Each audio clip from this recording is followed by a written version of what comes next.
Welcome to the Crush Cravings with Confidence podcast. I'm Coach Lisa Callahan, a recovered emotional eater. I ended decades of self-inflicted struggles with food through taking a journey of self-discovery, which revealed the secrets of what was going on underneath the food.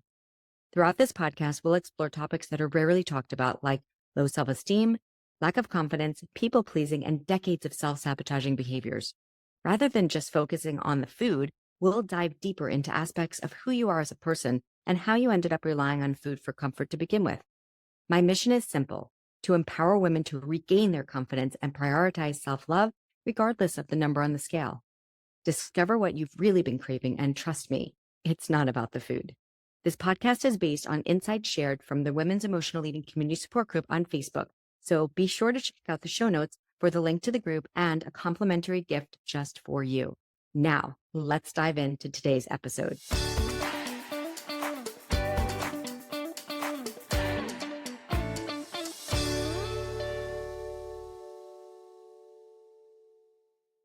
Hey, welcome to another fun and insightful episode of the Crush Cravings with Confidence podcast. The topic today is change your subconscious habits first so that you can stop eating your emotions. This is part 4 of 5, and the series is called How to Discover How Self-Discovery Can Fix Emotional Eating from the Roots. All right, so as we start this episode today, we're going to do a little bit of explaining about what self-discovery is and how it's different from any other method that you may have tried in the past. What makes self-discovery coaching different, and how it might really feel like there's some new thing.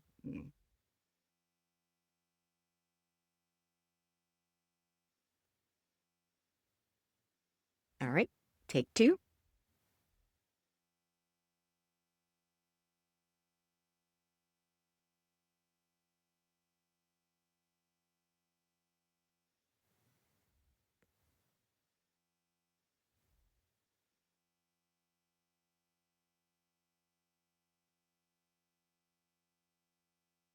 All right, we'll start again in 5, 4, 3, 2.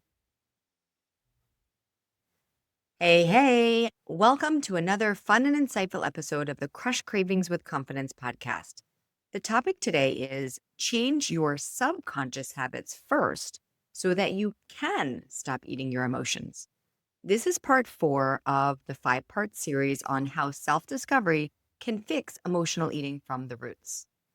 All right, so as we begin this episode today, we're going to do a little explaining of what self-discovery is, how it's different from any other method that you may have tried in the past, what makes me different as a coach, and why I'm 100% certain that self-discovery is the critical piece that you are missing to uncover where you are getting stuck, feeling like emotional eating is about the food, and why you may have been stuck in this vicious cycle over and over again.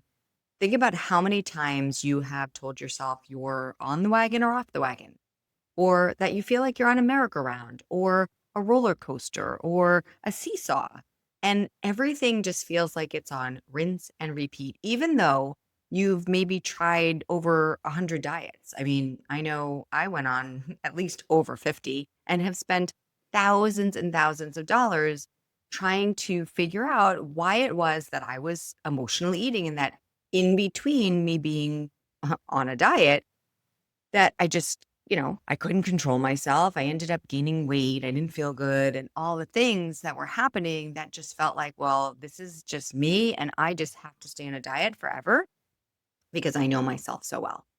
And so self discovery gives you the opportunity to get to know a new version of yourself, a new version of the truth, a person who is actually waiting for you just on the other side of all of the limiting beliefs that come in from thinking that you know yourself so well.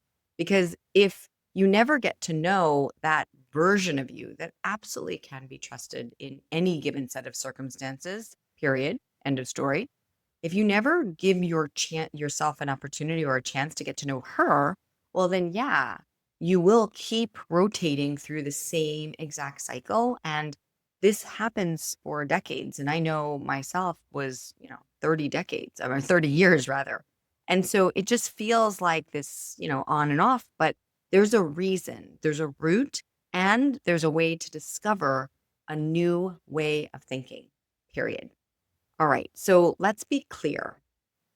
Nothing changes, and I mean nothing, until you decide that you want to change your thoughts around food being your number one problem or around your identity that you just can't be trusted around food, that you know yourself so well. The next time you say, I know myself so well, stop and pause and just say, if I didn't have to tell myself that I know myself so well, what would I be able to think instead?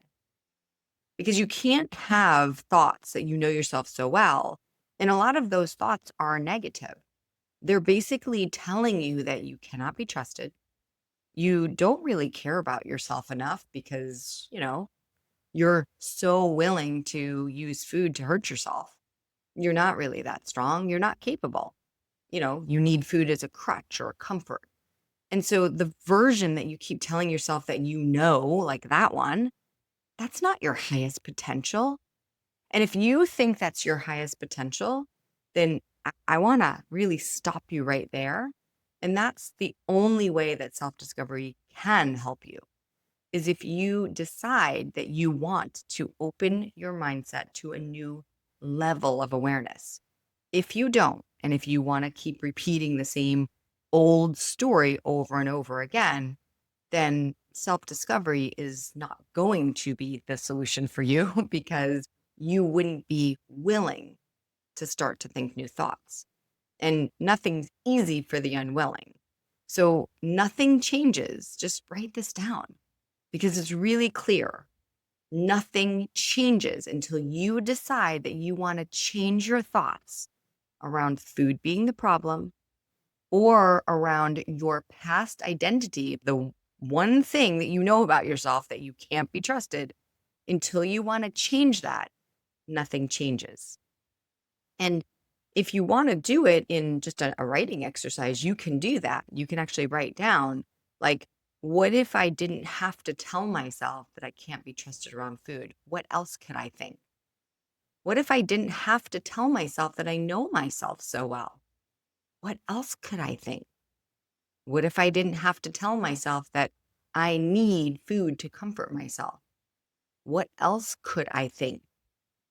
So, if you can start to expand your level of awareness for yourself, then we can start to change things because as long as you keep telling yourself that food's the problem or you can't be trusted around food or you know yourself so well, then nothing new can take place. And then, yeah, you will stay stuck. And it's okay. You know that route, right? So it's familiar. But the thing is that if you stay in that route just because it's familiar, how many years do you spend there? I mean, why not explore something new? And why not see where your highest potential lies instead of continuing into a pattern that, you know, basically creates a habit to continue to get used to a weaker version of yourself? Like, what's the purpose in that? And so I really want you to start to get introspective. And that's what self-discovery helps you do. When I first took my very first self-discovery class, and they asked me some of these really simple questions like, well, if you didn't have to think that, Lisa, what else could you think? I was like floored. I was like, I I don't know. Like I've always just believed all my thoughts. Isn't that what I'm supposed to do? Like they're my thoughts. But I didn't realize yet with awareness that some of my thoughts are coming from my subconscious mindset, while some are coming from my conscious mindset. And so the thing is that I didn't yet know the difference between the subconscious mind and the conscious mind. Now, maybe I had learned it in Psych 101 in high school or college or whatever, but it didn't mean anything to me. Knowing something and actually applying it to your own self are two different things. And that's why majority of the students that I work with, and I find this to be an extremely interesting fact, and I had zero idea that this was going to be the case. Zero. When I created Crush That Food Thing Self-Discovery System, which is where I coach my students to take a journey of self-discovery, I didn't realize that the majority of my students were going to be nurses, teachers, psych psychotherapists, health coaches. Um, I didn't realize that some of the people in the world who, you know, are very capable of clearly saying what is, the best thing for somebody, right? These are caregivers, these are helpers, like teachers and nurses. Like i- it's very clear that that person is extremely capable in giving advice, right?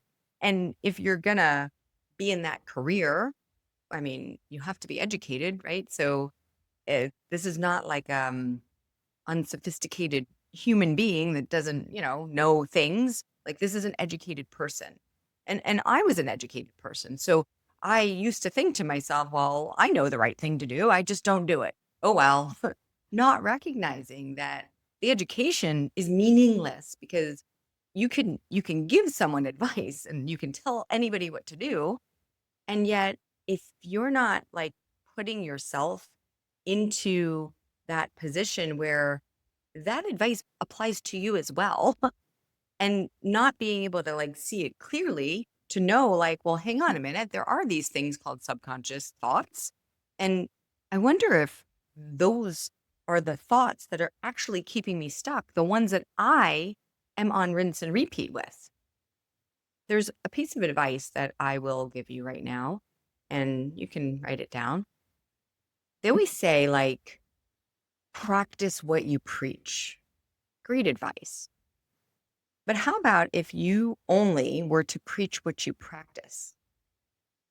What if you actually wrote down a 24-hour time span of every thought that you have about yourself, every piece of advice that you give to yourself, like, go ahead, have another bite, or, you'll worry about it tomorrow, or you'll start over again on Monday, or, you deserve this, or like all of those things. Like, if you only ever preach what you practice, ask yourself, really like dig deep and say, wait a minute, would I give this that I'm doing to myself as advice to, I don't know, a younger person, child, a grandchild, a student, a patient? Like, would I give that advice that I'm doing myself to somebody else? And I'm going to bet that you would not do that. And so we can all like practice what we preach for a little bit. I would really challenge you, though, to ask if you would give the advice, if you would preach what you really practice. So that's a bit of self discovery that I will inspire you to challenge yourself with. So, as I work with my students in self discovery, one of the first things that I teach my students is that there are always going to be problems that are outside of yourself, period. Tony Robbins says this really clearly. He said that most people's problems are that they don't think they're supposed to have problems. And the interesting thing is that if you feel like you know yourself so well and you are never going to be able to change your thoughts about yourself, and remember that when I first started self discovery, I didn't think I was allowed to. And so if I can give you permission today to say to yourself, hang on a minute, let me think about these words that I'm saying, these habits that I have, the way that I speak about myself, what I think about myself. Do I give advice and then don't actually do it myself? Do I tell myself, oh, yeah, I know this so well, or I know myself so well, or I know what to eat, but I'm just not eating it. And, I'll get started next week, or I have a wedding to go to in 4 months from now. Like, I'm going to really, you know, make an effort now. Like, you'll make an effort for a wedding, but you won't make an effort for yourself. You know what I mean? Like, these are clues. These are clues into your subconscious mind about a way that you might already feel about yourself. And then because you already feel that way about yourself, perhaps you feel, I don't know, a fundamental flaw, shame, guilt, disappointment, regret. Maybe you're angry at yourself about something. Maybe you made a mistake and you are not able to forgive yourself. Maybe someone else did something to you and there was an injustice. Like there could be so many reasons why there could be a subconscious intention to make yourself feel weighed down. And perhaps you're just using food to get to that feeling. Maybe the feeling itself is what the craving is, not the chocolate, not the chips, not the ice cream.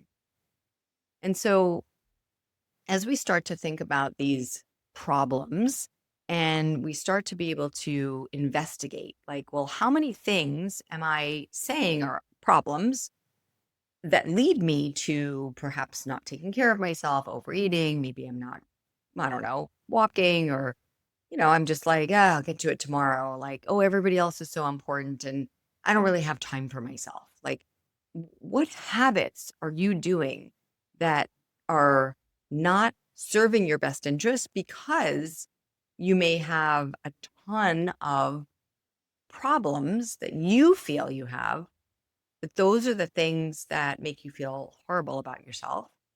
And those are the problems that aren't solvable.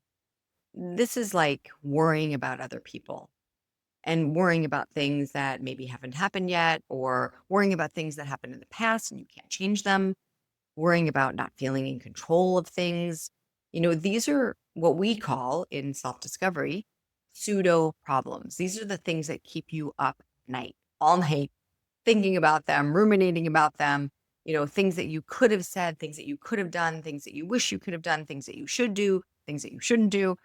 It's just a huge cloud that really can tie you down. And the reason why those pseudo problems exist is so that you can stay in alignment with your subconscious intentions to feel really badly about yourself. And like I said, you can pick anything: sadness, disappointment, anger, upset. Like, just think about, where does your mind take you? When you're just sitting there, you're thinking to yourself, you're thinking about things. Like, how many of your thoughts are actually things that are not solvable? How many of your thoughts are fear based? And how many of your thoughts that are not solvable and are fear based make you want to eat? These are what we call sneaky subconscious habits. Now, I know that some of you listening today have been telling yourself that food is the problem. And you might have been telling yourself this for decades. And I completely get it, because I did that myself too for a really long time. And I'm going to be really clear on this one. There is no way possible that food is the problem here, period. Because there's a version of yourself that keeps telling yourself that. You will have to challenge that voice first. And if you can start to redirect your attention inward towards your inner self and step in front of that voice in self discovery, one of the really the biggest things that we do is we help you get out of your own way. And if you're standing there in your own way, being like, put your fingers in your ears, do not listen to Lisa, la, la, la, la, la, la, la, food is the problem, food is the problem, food is the problem. Well, guess what? You will always get what you focus on, and you will never be able to get out of that. And so that's where we have to start to investigate. Now, you can, again, resist this idea for as long as you want, and you can keep going on diet plan after diet plan. You can take the injection, the shots, whatever. You can go on shake and bar plans. You can, whatever you want. But as long as you keep telling yourself that food's the problem, weight's the problem, you can't trust yourself, it's the problem, you are out of control is the problem. Like, as long as you keep focusing on thinking that certain things are problems, but those things are not solvable, then you're always going to create a slew of pseudo problems, fake problems, to just keep the old story running. And then it just gets to keep running over and over again. And it becomes really like self sabotaging. And it works. It works really, really well because you will always continue to feel badly about yourself. Now, you might say to me, well, Lisa, I want to lose weight so I can feel good about myself. I would like to challenge you to start to feel good about yourself right now. Because if you feel good about yourself right now, you will actually want to treat yourself well. And if you want to, prove me wrong, go in another diet plan, do it, and then see what happens. And then you might think to yourself, oh, look at me. I lost 25 pounds. And then 6 months later, turn on this episode again and listen to it again when you start to put on that weight again, or you start to fall off the wagon again, or it's just going to be the same thing on rinse and repeat. Now, it might happen in between. There was times that I thought that 4 years would go by and I'd be like, wow, look at me. I'm really healed. I gave up chocolate. It wasn't, it didn't heal anything though, because I had to stay restricted. If you want to eat chocolate or ice cream or cake or cookies, whatever, totally, it's okay either way. And if you say yes, great. If you say no, great. But it's not going to be for any other reason besides you are just connected with yourself, and you'll make decisions on what feels best for you. But when you're making decisions to keep yourself restricted and on a diet and locked up, where you're feeling like you're falling on and off a wagon, that's exhausting. And it's not really that nice.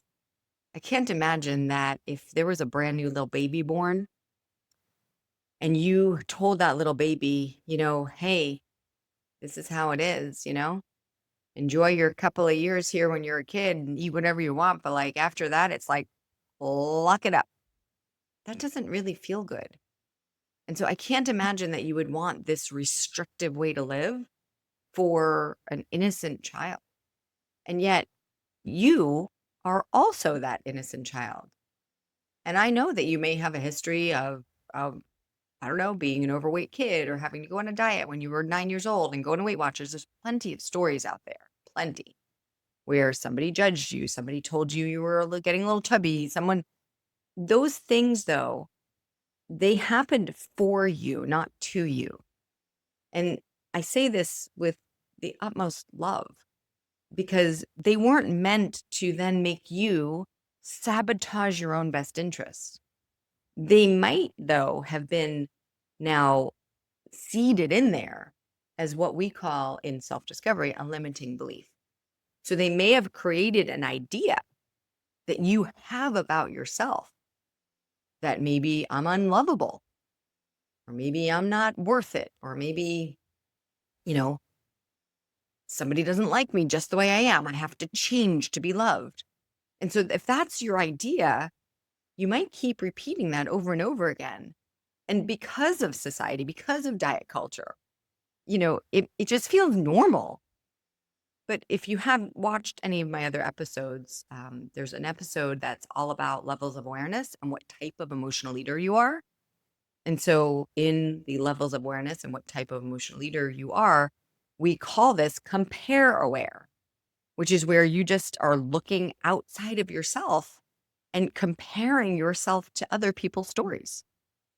The thing is, though, is that you're a bio individual. You're actually a unique human being. So for you, one person's perfect food is actually another person's poison.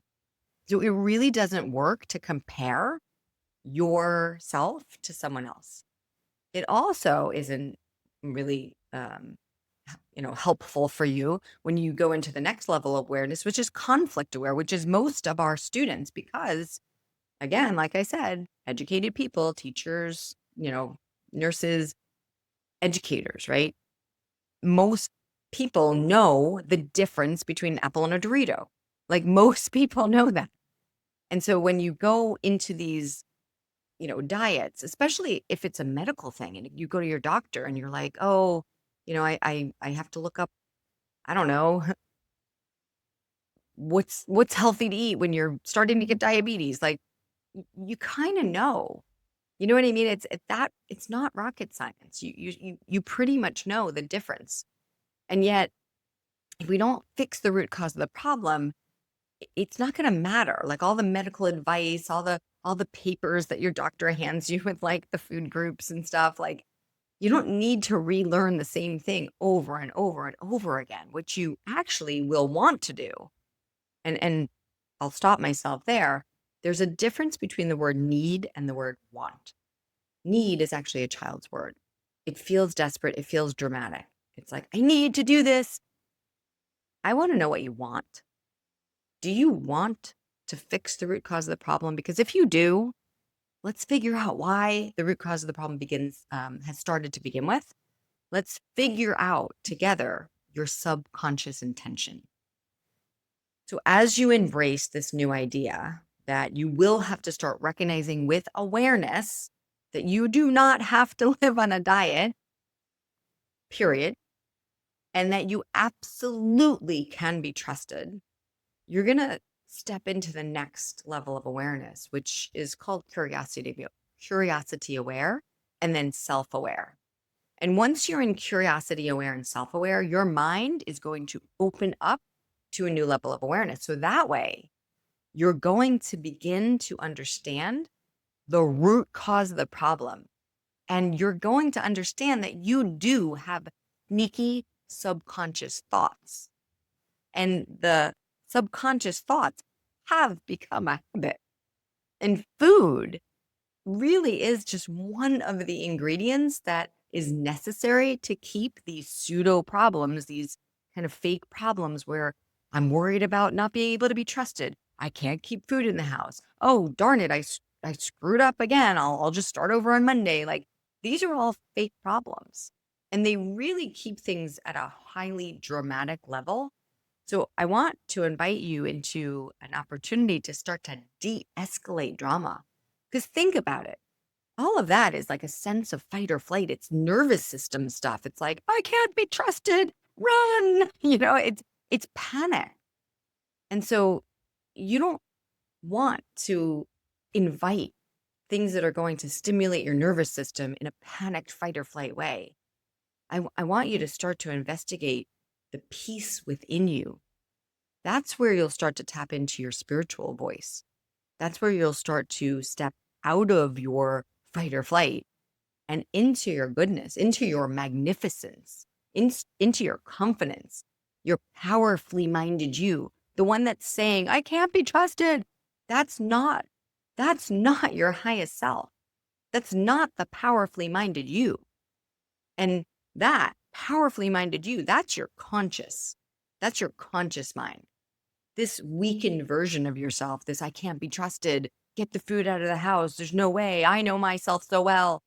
That's your subconscious, and it's your subconscious habit to stay stuck in there. And food is just one of the ways that you get to stay stuck there because it's really easy. I mean, I started to think about it when I started to recognize that one of my cravings was for guilt.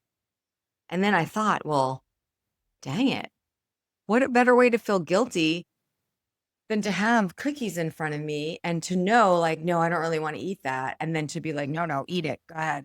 No, I don't want to eat. No. All right, fine. I'll just have one more. Eat that. No, no more. No. All right, fine. I'll just have one more. Eat that. And I was like talking out of both sides of myself. And one side was saying no. And the other side was saying, go ahead. And you know what this feels like, to feel like there's this two parts of you. But the thing is that there are not actually two parts of you.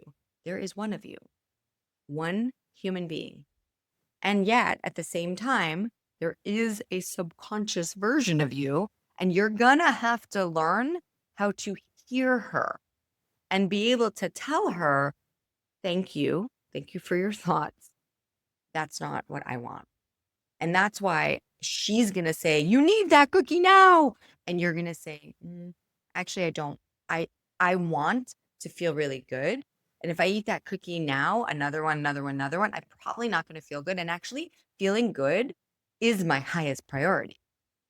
And so that's where you'll start to interrupt what she, that subconscious version of yourself, it feels like she needs, right? And that's a child's word. And what it is that you as a human being, as an adult, want. There's a difference. And I can teach you all about this in Crush That Food Thing Self-Discovery System. So if what I'm saying right now is kind of like catching your attention, but you're like confused, this is really simple because you're an individual. So it's really easy to like sit here and listen to a podcast, and it's really easy to be like, oh, wow, what she's saying makes so much sense. But again, it's the same thing as like learning the information and then dishing it out. But if you're not going to practice what you preach and you're not going to like learn what's your story, then it's generic information is generic information. Admitting that you are curious about yourself. Why the heck do I tell myself things that are meant to hurt me? Why am I speaking from my subconscious voice that's like not the one that's powerfully minded? Like, why am I doing that? And then being able to investigate that for yourself with support. That's when we can start to chat. And if you do want that opportunity, we have a booking link in the show notes. It's just called a Food Freedom Discovery Call. It's free. So go ahead and book it. And you'll actually get to talk to me personally. I know a lot of other coaches out there have like sales teams and whatever. I don't look at this as a sales conversation. So please just know that. Like this to me is a connection. And so I want to be able to help you. And that's why I do these calls myself, because I'm not here to sell you anything. I have a beautiful program that I put together. I have an amazing community. We have a ton of support. I'm just not here to sell you anything. So please know that if you do book this call, you will be talking to me personally, which would be really cool because I'd like to meet you. I think that would be awesome. All right, so I'm going to explain this a little bit in more detail with an analogy. I love using analogies. So think about it like this. If you have a subconscious habit, and one of the ways that you get to continue to feed this subconscious habit is through food. Food is simply an ingredient that is necessary to keep this pseudo problem, the one where you feel like you can't trust yourself, you feel like you know yourself so well, you feel like you're on and off the track, you feel like, you've got to stay on a strict diet because you'll be out of control, whatever. All of those are pseudo problems. There's just worries about things that are just not true. So if those pseudo problems stay and they live underneath, the radar where you're not catching yourself in the act of saying these sneaky things about yourself that are totally mean, really, they're not nice, then food just gets plugged in there as a blame. And we blame the food because we're like, oh, the food is so delicious. It's just, I love the taste of food. I just love food. What am I going to do? Like, this is just how it is. And so that whole system there, I'll just give you a little note that you can write for yourself. Anytime you're blaming anything for being the problem, blame is a protection. So if you're trying to protect the weakest version of yourself, or let's just say this, your subconscious mind is trying to protect the weakest version of yourself, then food works great. It's just an awesome ingredient in the whole system of keeping yourself stuck. So here's the analogy. Think about telling yourself that you want to make a vanilla cake and you've got 5 ingredients. You've got eggs, flour, sugar, butter, and chocolate. Am I going to be able to make a vanilla cake? I don't think so. So if you keep all of those 5 ingredients, are you ever going to make a new cake? Probably not. And yet here you go, having the same 5 ingredients over and over and over again. Weight loss, that's an ingredient. Keep the food out of the house so I don't eat it all. That's an ingredient. I'm always going to be fat because I've always been the chubby kid. This is how it is. This is just who I am. That's an ingredient. And I'll let you plug in the other 2. But you're not going to be able to change your identity and keep all of those ingredients. You cannot keep both. If you crush your food thing, which is why I called the program Crush Your Food Thing, because the food is just a thing, period, end of story.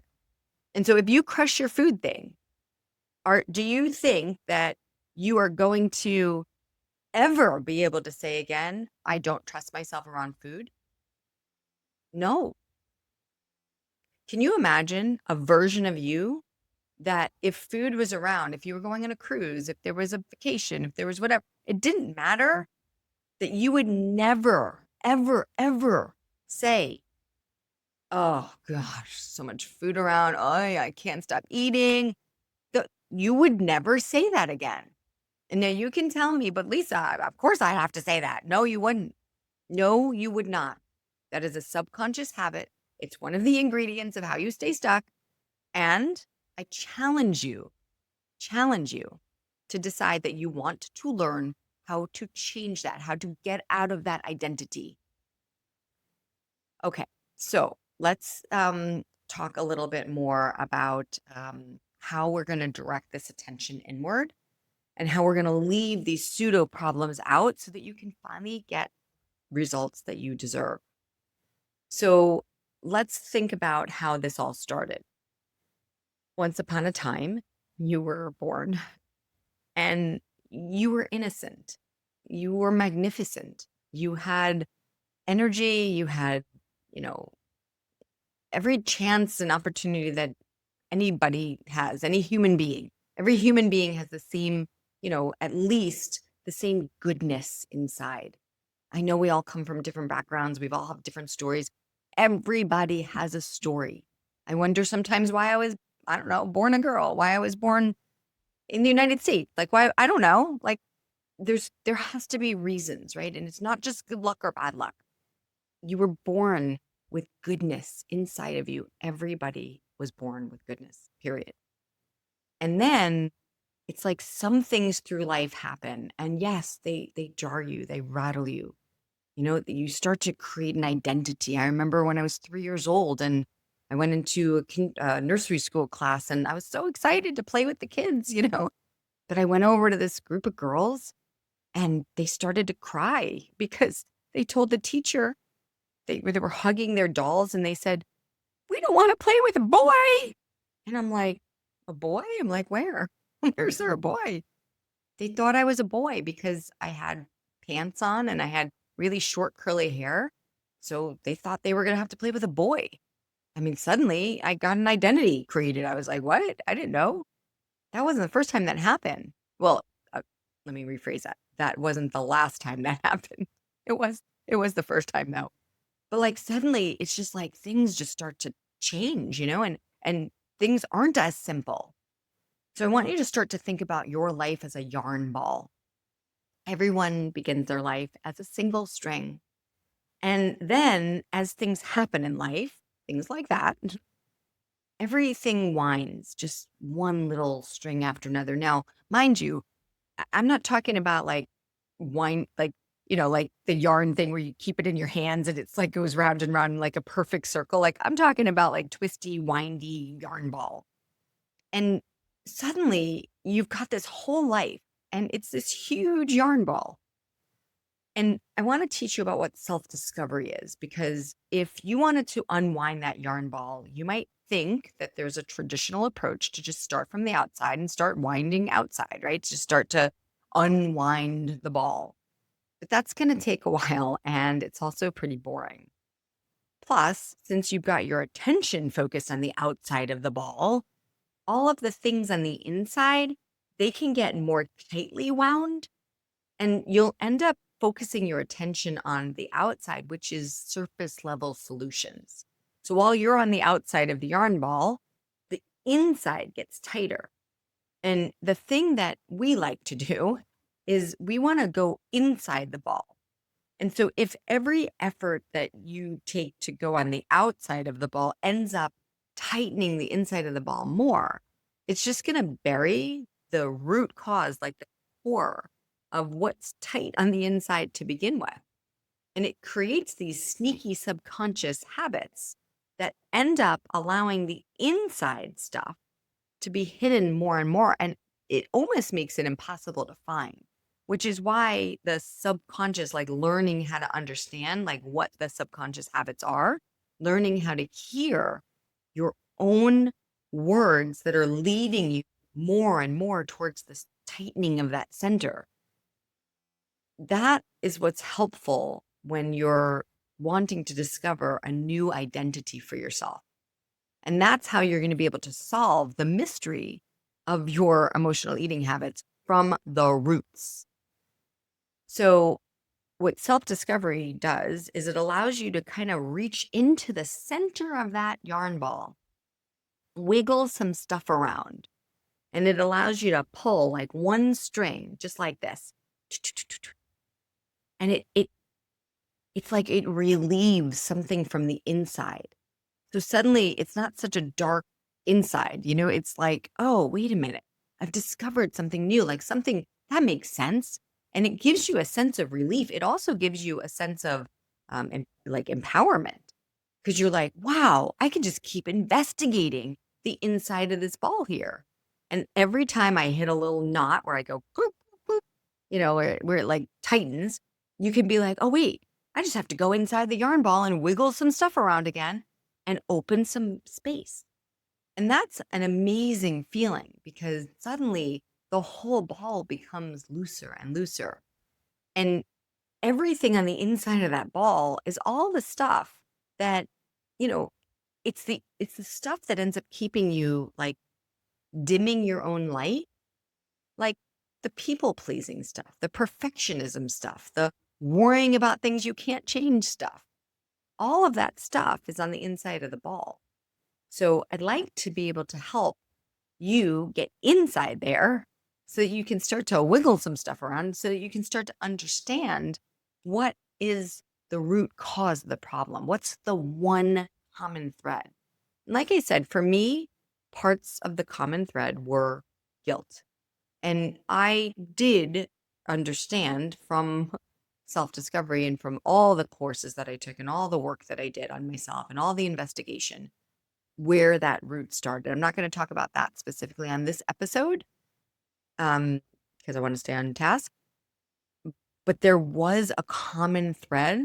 And what happens there is that like it creates an identity and then that identity gets wrapped up. And so then everything gets like stacked on top of that. So if you're convinced that you're just a quiet person or you're insecure or you're, like hear your own old story. I've always been this way. My parents told me I was that way. I had a teacher. I thought I was going to do this, but then somebody told me not to. And then I changed my mind. And so then I became that. And so just start to unravel where you feel like your identity might be like locked into place. And that way we can start to understand some of the subconscious habits that keep you going back to that same place over and over again, just because it's repetition. Habits are created through repetition, and habits are also changed through repetition. And that is the only way that things work, right? We have to be able to unravel the root cause of the problem. Because as we continue these repetitive habits, we get stuck standing in our own way and falling down into a space where we get to feel a certain way about ourselves again. Again, I'm disappointed. Again, I expected one thing and end up getting another. Again, I sabotaged my own best interest. Again, I'm disappointed. Again, I feel guilty. Again, I'm ashamed of myself. Again, I should do this, but I ended up doing that again and again and again and again. And so in Crush That Food Thing Self-Discovery System, I teach you about this little story, and it's called the chapter story or the sidewalk hole story. We use it in two different ways. So it's the same story, but we call it one thing or we call it another thing, and it's still the same story. So I'm going to actually read this to you, and I'm giving you some insights from some of the things that you would learn if you work with me in Crush That Food Thing Self-Discovery System. So here it goes. And you interpret it in whatever way feels best for you and start to apply it towards your food thing. All right. Chapter 1. I walk down a street. There's a deep hole in the sidewalk. I fall in. I'm lost. I'm helpless. But it isn't my fault. It takes me forever to find my way out. Chapter 2. I walk down the same street. There's a deep hole in the sidewalk. I pretend I don't see it. I've fallen again. I can't believe I'm in the same place. But it isn't my fault. It still takes me a long time to get out. Chapter 3. I walk down the same street. There's a deep hole in the sidewalk. I see it there. I still fall in. It's a habit. But my eyes are wide open now. I know where I am. It is my fault. And I get out immediately. That's where self-discovery begins, my friends, is when you start to recognize with awareness what the heck you're doing. And you start to recognize with awareness that some of your habits are coming from a subconscious place inside of you, and that those are on the inside of that yarn ball, and that you might not know what you're doing. And it is really hard to see them on your own, which is why self-discovery is such an amazing tool, and which is why I will invite you to come work with our team, because we're experts at helping you figure this out. Chapter 4.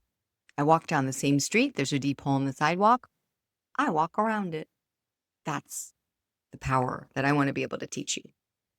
Chapter 5. I walk down another street. And you will. You will end up walking down another street, because the identity of the old version of you wouldn't be on that street. Like, basically, there's an identity where you wouldn't go down that street anymore. Like, that's your old self. Your new self will go down a different street. So you would never walk down that street. Like, I used to walk down the aisle of the supermarket, and I would like hold my breath, because I knew that if I walked down the cookie aisle, I'd be like, oh my gosh, they're calling my name. Like, it was almost like they were the cookies, the chips, they were like jabbing me with like swords or something. I don't know. It was crazy. And sometimes I would hold my breath. I'd hear it. I don't walk down that street anymore. And it's not because I don't walk down the cookie aisle. I can walk down the cookie aisle. I just don't hear the voices or the swords or anything like that anymore. Like, I can walk down a cookie aisle, and now it's just a cookie aisle. And I don't want to buy those things. Period. Like, I look at them. I don't even look at them, honestly. If if they're in the end of an aisle where there's, I don't know, a paper plate, like, I would never want to buy any of those things that I thought I would die without them. So I'm down another street, and I'd like to help you get there too. Okay, so we're going to wrap up this episode now. Just remember always that in the show notes, there is usually a free guide, something that you can just grab to, just investigate things on your own. So this week's free guide is called 5 Tips on How to Ease Overwhelm and Overcome Overeating. And you can go ahead and grab that. As always, there's always an opportunity to do the Mindset Makeover. Just know that 4 times throughout the year, we do the Mindset Makeover as a community. So that's really cool. But you can just investigate and do the course on your own if you'd like. It's just a bite-sized version of self-discovery. All right. Until next time, my beautiful friends, I love spending time with you, and would be so grateful if you would share this episode with some of your friends, or perhaps on your social feed. You never know who this episode might help. And if you asked me 10 years ago if I was going to be hosting a podcast rebelling against all of the diet culture or traditional food rules, I'd have thought you were crazy. So I just, you can't know what you don't know. And I do want you to start to identify with a new version of yourself. So if you have also any suggestions for any future episodes that you'd like to hear about, please go ahead and leave me a comment here, or you can always drop me some ideas either on social media or on my personal email, which is lisa@coachlisacallahan.com. All right, last but not least, remember that anyone can sell you a diet plan, and I would like to be the one to teach you how to never need one again. So let's crush your cravings with confidence. All right, until next time, bye for now.